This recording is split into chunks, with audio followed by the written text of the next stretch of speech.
Well, the craft beer industry contributed more than $79 billion to the U.S. economy in 2018. That's according to the Brewers Association. New this morning, there are 18 breweries in North Dakota. One owner says he sees the growing interest in craft beer firsthand. Becky Farr is here now with more. Becky?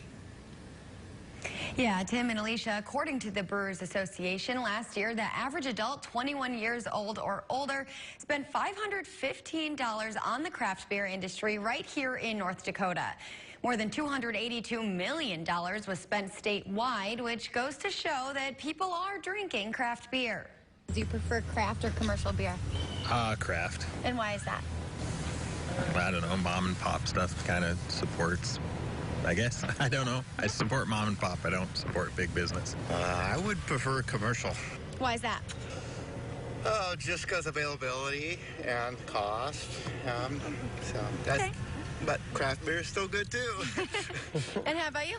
It depends upon the occasion. Okay. If it's more of like a barbecue type setting, then commercial. But if I'm just sitting at home, then I like craft beer. I like porters.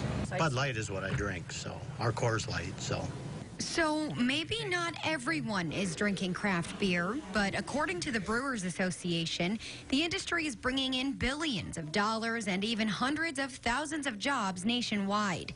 Data was collected through a three-tier system: breweries, wholesalers, and retailers. Aaron Thompson opened Souris River Brewing back in December of 2012. It's not just us, it's all over the state. The Brewers Association is absolutely right. Craft beer growth has taken over a larger and larger share of the overall beer market every year. The brewery is now up to crafting more than 80 styles of beer and continuing to experiment with new beers thanks to high demand. When we first opened, the guy that drank Bud Light was maybe the majority person sitting at our table eating dinner, and the 2 or 3 guys that were here to enjoy craft beer were maybe getting hazed by their buddies. And that has completely flipped over the years. Now, the usual once-a-week brew is sometimes up to 3 times a week, just to keep up. The brewery is filling more and more growlers, and the canning process just started 6 months ago, but SRB can barely keep up with that, which is a pretty good problem to have, at least for now. There's nothing more fun than showing how you actually can support your local economy in a real way.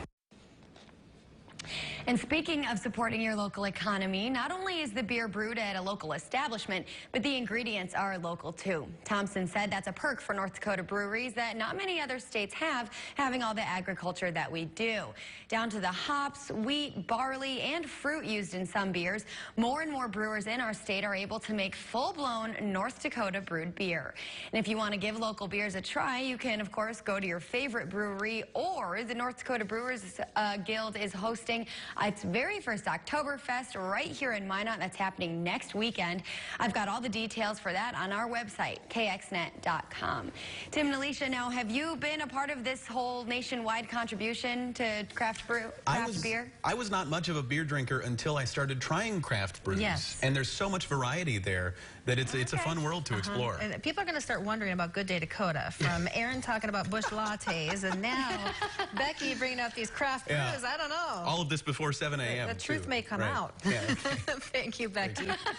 Keep it with us.